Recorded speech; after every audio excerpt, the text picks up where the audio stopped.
नमस्कार। मैं उत्तर प्रदेश के कानपुर में, जहां पर एक माननीय देश के प्रधानमंत्री अभी 2 दिन पहले शपथ ले, उन्होंने कहा किसी प्रकार का देशवासियों पर अत्याचार नहीं होगा। मैं उत्तर प्रदेश के कानपुर नगर से जुड़ा हुआ नरवल का प्रेमपुर का मामला है, जहां पर रहने वाले संत समाज के जो उत्तर प्रदेश के माने आदित्यनाथ संत समाज को होते हुए उनको मुख्यमंत्री का दोबारा मौका दिया, उसके संत समाज के साथ अत्याचार हो रहा है। किस तरीके से उत्तर प्रदेश की सरकार संत समाज को सुरक्षा और जीवन यापन करने के लिए क्या योजना बनाती है, मैं खुद जानना चाहता हूं कि आज कानपुर कमिश्नर में किस तरीके से अपनी पीड़ा को मुख्यमंत्री और प्रधानमंत्री तक पहुँचाना चाहेंगे।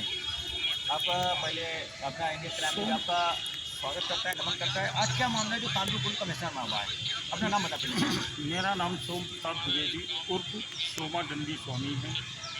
मेरी जन्मभूमि ग्राम हाथी गाँव में है, जहाँ एक बुजुर्गी हमारा पैतृक मकान पड़ा हुआ था, जिसमें हमारे 4 चाचाओं का हिस्सा है, जिस पर वो हमारे ही अंडर में चाचा लोगों ने कर दिया था। इसके बाद मकान गिर जाने के बाद हमने संन्यास ले लिया। संन्यास लेने के बाद गांव नहीं गए। जब हम गांव पहुंचे तो देखा कि दिनेश द्विवेदी और सरिता द्विवेदी ने भैंसें बांध रखी हैं और वहाँ पर पूरा गोबर डाल रखा है। हमने कहा इसे भाई हटाइए, हमें राम मंदिर यहाँ बनवाना है अपने पूर्वजों की आत्मा की शांति के लिए। तो उन्होंने हमें धमकियाँ देना शुरू कर दिया और धमकी दी और कहा कि इसमें मंदिर के चक्कर में पड़ोगे तो राम रहीम की तरह, आसाराम बापू की तरह तुम्हारे ऊपर बलात्कार लगवा दिया जाएगा। दिनेश दुबे धक्का मुक्की करने लगे। वहाँ से आकर के हमने प्रार्थना पत्र अधिकारियों को दी। अब तक 8 जगह प्रार्थना पत्र दिया, एसडीएम को भी दिया, डीएम को भी दिया, डिप्टी सीएम को भी दिया और कमिश्नर को भी दिया। इसके बाद चौकी इंचार्ज से हमने जब बात की तो चौकी इंचार्ज ने कहा आपने स्टाम्प पेपर पर लिखा पढ़ी कर दी है। हमने कहा हमने कोई नहीं लिखा पढ़ी की, इन लोगों से हमारी पुरानी रंजिश है। पिताजी को हमारे 302 में फंसाया गया था। इसके बाद हमारी माताजी को भी मारा पीटा गया था, जो मुकदमे भी चले हैं। इनको हम कैसे अपनी ज़मीन बेच सकते हैं? फिर एक फरीकैन 4 फरीकैनों की ज़मीन कैसे बेच देगा? हमने कहा कि ये स्टाम्प पेपर झूठा है, मरने वाले उस पर गवाह हैं और जो मरने वाले गवाह हैं वो भी, उनसे भी हमारी रंजिश रही है। वो भी हमारे पिताजी के से दुश्मनी रखते थे और उनसे भी मुकदमे चले हुए हैं। इस प्रकार से षड्यंत्र बना करके संत की ज़मीन पर कब्जा किया जा रहा है।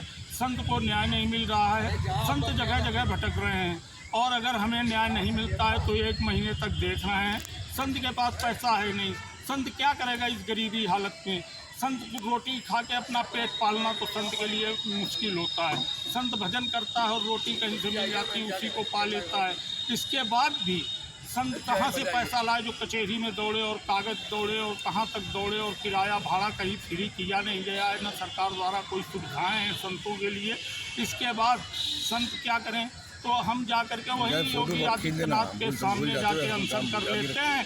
जितने दिन तक ये शरीर चलेगा नहीं ब्रह्मलीन हो जाएंगे। क्या कर सकते हैं? संत किसी से लड़ सकते नहीं, झगड़ा कर नहीं सकते, क्या कर सकते हैं संत?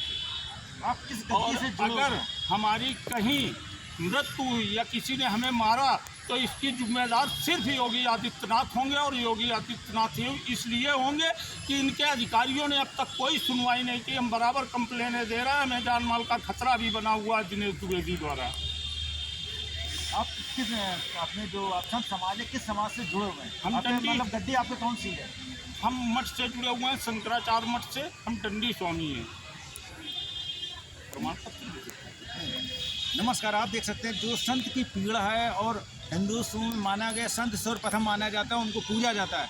आज के समय में जहां पर आदर्श संत को देखते हुए दुत्कारा जा रहा है, उनके अभी प्रार्थना पत्र तो नहीं स्वीकार किया जा रहा है। 18 तारीख को माननीय नरेंद्र मोदी बनारस में आने वाले हैं और क्या आप बनारस में जाके पीएम माननीय नरेंद्र मोदी से मुलाकात करेंगे, अपनी बात को रखेंगे?